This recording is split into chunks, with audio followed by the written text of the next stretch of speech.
महाशिवरात्रि हिंदू धर्म का एक दिव्य पर्व भगवान शिव और माता पार्वती के अनूठे प्रेम और मिलन की प्रतीक है। फाल्गुन मास के कृष्ण पक्ष की चतुर्दशी तिथि को मनाया जाने वाला यह पर्व भक्तों के लिए एक महत्वपूर्ण अवसर है। इस दिन का विशेष महत्व है क्योंकि यह दिन विशेष रूप से भगवान शिव की आराधना और ध्यान के लिए समर्पित है। लोग रात भर जागकर भक्ति के गीत गाते हैं जिससे शिव की दिव्यता को महसूस किया जा सके। महाशिवरात्रि का महत्व सिर्फ एक पूजा की प्रक्रिया तक सीमित नहीं है, यह आत्मशुद्धि और ध्यान का अवसर है। इस रात भक्तगण उपवास रखते हैं ताकि वे अपने मन और आत्मा को शुद्ध कर सकें। शिवलिंग पर जल, दूध और गंगा जल से अभिषेक करने की प्रक्रिया भक्तों के लिए आत्मिक उन्नति का मार्ग प्रशस्त करती है। इस रात का जागरण विशेष रूप से भक्ति के भाव को प्रकट करता है जो शिव के प्रति समर्पण और श्रद्धा को और गहरा करता है। महाशिवरात्रि की विधियों में कई महत्वपूर्ण चरण शामिल हैं। पहले उपवास के माध्यम से भक्त अपने मन को नियंत्रित करते हैं, फिर स्नान कर स्वच्छता का पालन करते हैं। शिवलिंग की पूजा करते समय बेलपत्र, भांग और फलों का अर्पण विशेष महत्व रखता है। इसके बाद रुद्राभिषेक और मंत्र जाप जैसे एवं नमः शिवाय भक्ति की ऊंचाइयों को छूते हैं। इस दिन दान और क्षमा प्रार्थना भी अत्यंत महत्वपूर्ण है क्योंकि यह आत्म सुधार और मानवता के प्रति प्रेम का प्रतीक है। महाशिवरात्रि का यह पर्व केवल एक धार्मिक अनुष्ठान नहीं बल्कि आत्मा की गहराइयों में जाकर शांति पाने का एक माध्यम है। महाशिवरात्रि का आध्यात्मिक महत्व यह दर्शाता है कि यह पर्व साधना और समर्पण का समय है। यदि हम इस दिन को सही से मनाते हैं तो यह हमें अपने भीतर की स्थिरता और शांति खोजने में मदद कर सकता है। महाशिवरात्रि भक्तों का एकत्रित होकर भगवान शिव की आराधना करने का एक अवसर है जो हमें एकजुट करता है और हमारी जड़ें भारतीय संस्कृति में गहराई तक फैली रहती हैं। इस पावन पर्व पर शिव की कृपा हमें प्रेम, शांति और समर्पण के मार्ग पर आगे बढ़ने की प्रेरणा देती है। प्राचीन हिंदू पौराणिक कथाएं हमें सच्चे प्रेम और भक्ति की अनूठी कहानियों से परिभाषित करती हैं। पार्वती का जन्म राजा हिमवान और रानी मैना के घर हुआ और उनके दिल में भगवान शिव के प्रति एक अद्वितीय आकर्षण और भक्ति थी। वे बचपन से ही शिव की आराधना करती आई थीं और उनके साथ जीवन बिताने का सपना देखती थीं। हालांकि पार्वती के पूर्व जन्म सती का शिव के प्रति सम्मान के अभाव में आत्मदाह करने का दुखद अनुभव उनके हृदय में गहरे दाग छोड़ गया था। सती की मृत्यु के बाद भगवान शिव ने संपूर्ण संसार को त्याग दिया, अपनी तपस्या में लीन हो गए। पार्वती को अपने प्रेम को साबित करने के लिए कठोर तप और साधनाएं करनी थीं। वह कठिनाइयों का सामना करती रहीं और वर्षों तक भगवान शिव की भक्ति में लीन रहीं। पार्वती की अडिग भक्ति ने देवताओं और ऋषियों को प्रेरित किया जिन्होंने कामदेव, प्रेम के देवता, को शिव को जागृत करने के लिए भेजा। कामदेव ने अपने बाण से शिव को लक्षित किया लेकिन शिव ने अपने ध्यान में डूबे रहने के कारण कामदेव को अपनी तीसरी आंख से भस्म कर दिया। यह घटना उनकी ध्यान की गहराई को दर्शाती है, लेकिन पार्वती की भक्ति ने अंततः शिव के हृदय को छू लिया। पार्वती की सच्ची प्रेम का अनुभव करते हुए शिव ने उन्हें परीक्षाओं में डालने की कोशिश की। उन्होंने विभिन्न रूपों में प्रकट होकर पार्वती की भक्ति को परखा, लेकिन पार्वती ने दृढ़ता से अपनी नियति की ओर कदम बढ़ाए। अंततः शिव ने अपने सच्चे रूप में प्रकट होकर पार्वती से विवाह करने के लिए सहमति दी। शिव और पार्वती का विवाह एक भव्य महोत्सव था। देवताओं, ऋषियों और दैवीय प्राणियों की उपस्थिति में उनका संग केवल प्रेम का प्रतीक नहीं बल्कि तपस्या और गृहस्थ जीवन के आदर्श संतुलन को प्रदर्शित करता है। महाशिवरात्रि जो शिव के सम्मान में मनाया जाता है, इस दिव्य प्रेम कहानियों का उत्सव है जहां भक्त श्रद्धा के साथ शिव और पार्वती के अमिट प्रेम को याद करते हैं।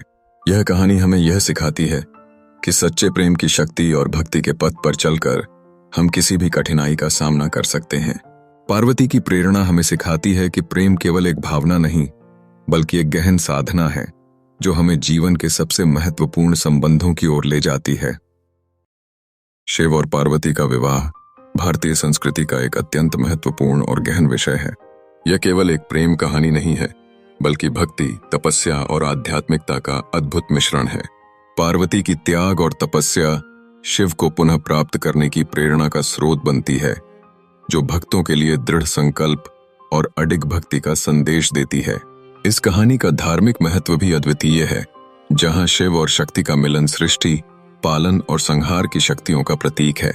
यह विवाह सांसारिक और आध्यात्मिक दोनों स्तरों पर एक संतुलन का उदाहरण पेश करता है। एक ओर जहां पार्वती अपने प्रेम और भक्ति से शिव को आकर्षित करती हैं, वहीं दूसरी ओर शिव की शक्तियों का प्रकट होना है। सामाजिक दृष्टिकोण से भी शिव और पार्वती का संघ गृहस्थ जीवन का आदर्श स्थापित करता है। यह हमें दिखाता है कि कैसे साधु जीवन और गृहस्थ जीवन के बीच संतुलन बनाया जा सकता है। उनकी साझेदारी प्रेम, समर्पण और समानता का प्रतीक है, जो समाज में सच्चे प्रेम और प्रतिबद्धता के मूल्यों को उजागर करती है। आध्यात्मिक दृष्टिकोण से यह कहानी भक्तों को आत्म साक्षात्कार के मार्ग की ओर प्रेरित करती है। पार्वती की तपस्या और शिव की साधना हमें ध्यान और तपस्या के महत्व के बारे में सजग करती है। ये दोनों तत्व हमें आंतरिक शांति और ज्ञान की खोज में सहायता करते हैं। इस कथानक का सांस्कृतिक प्रभाव भी व्यापक है, विशेष रूप से महाशिवरात्रि उत्सव में। यह त्योहार भगवान शिव की आराधना और उनकी पूजा के रूप में मनाया जाता है। शिव और पार्वती की युग्मता भारतीय लोक कथाओं और सांस्कृतिक धरोहर का एक महत्वपूर्ण हिस्सा है। यह कला, साहित्य और अन्य सांस्कृतिक गतिविधियों में अद्भुत तरीके से प्रकट होती है। अंततः शिव और पार्वती के विवाह की कहानी केवल धार्मिक नहीं है, बल्कि यह सामाजिक, आध्यात्मिक और सांस्कृतिक जीवन की अनेक परतों को समेटे हुए है। यह कहानी एक उदाहरण है कि कैसे प्रेम और भक्ति के माध्यम से हम जीवन के विभिन्न पहलुओं को जोड़ सकते हैं। इस विवाह के माध्यम से हम इंसान के प्रेम और परमात्मा के प्रति उसकी भक्ति की अनंत गहराई को समझ सकते हैं। महाशिवरात्रि का पर्व भारत के हर कोने में श्रद्धा और भक्ति के साथ मनाया जाता है। यह पर्व विशेष रूप से शिव की आराधना का प्रतीक है, जो विभिन्न क्षेत्रों में भिन्नता के साथ मनाया जाता है। उत्तर भारत में महाशिवरात्रि का आयोजन भव्य और धूमधाम से होता है। भक्त शिवलिंग पर जल, दूध, बेलपत्र और अन्य पूजन सामग्री अर्पित करते हैं। विशेष श्रद्धालु काशी विश्वनाथ और हरिद्वार जैसे मुख्य तीर्थ स्थलों पर जाकर पूजा करते हैं। यहाँ महासभा, भजन कीर्तन और रात्रि जागरण का आयोजन होता है, जिससे पूरे क्षेत्र में एक अद्भुत सन्नाटा और शांति का अनुभव होता है। पश्चिम भारत, विशेषकर महाराष्ट्र और गुजरात में महाशिवरात्रि का पर्व रात भर जागरण के साथ मनाया जाता है।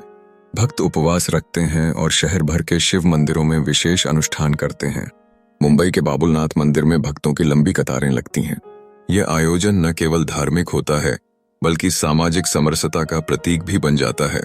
वहीं विशेष मंत्र जाप करके भक्त अपनी श्रद्धा प्रकट करते हैं, जो वातावरण को भक्तिभाव से भर देता है। दक्षिण भारत में महाशिवरात्रि खासतौर पर आंध्र प्रदेश, कर्नाटक, तमिलनाडु और केरल में बड़े उत्साह के साथ मनाई जाती है। यहाँ के मंदिरों में भक्त विशेष सामग्री जैसे बिल्व पत्र, दूध और पान के पत्ते चढ़ाते हैं। विशेषकर तिरुवन्नमलई और चिदम्बरम मंदिरों में भव्य पूजा का आयोजन होता है, जो दूर दूर से भक्तों को आकर्षित करता है। पूर्वी भारत में ओडिशा, पश्चिम बंगाल, बिहार और झारखंड में महाशिवरात्रि पर लोग व्रत रखते हैं और शिव मंदिरों की ओर जाते हैं। बैद्यनाथ धाम जैसे स्थानों पर विशेष पूजा अर्चना होती है, जो भक्तों को आसमान तक पहुंचने का अनुभव कराती है। मध्य भारत, खासतौर पर मध्य प्रदेश और छत्तीसगढ़ में भी महाशिवरात्रि की धूमधाम कम नहीं है। उज्जैन के महाकालेश्वर मंदिर में विशेष भंडारे का आयोजन होता है, जहां लोग खुलकर श्रद्धा का इजहार करते हैं। उत्तर पूर्व भारत में असम, त्रिपुरा और मणिपुर में महाशिवरात्रि का पर्व भक्तिभाव के साथ मनाया जाता है। यहाँ के लोग रात्रि जागरण करते हैं और शिव की आराधना में लीन रहते हैं। इस प्रकार महाशिवरात्रि पूरे भारत में एकता के साथ मनाया जाने वाला एक अनोखा पर्व है। हर क्षेत्र की अपनी विशेषता और रीतियां इसे और भी खास बनाती हैं।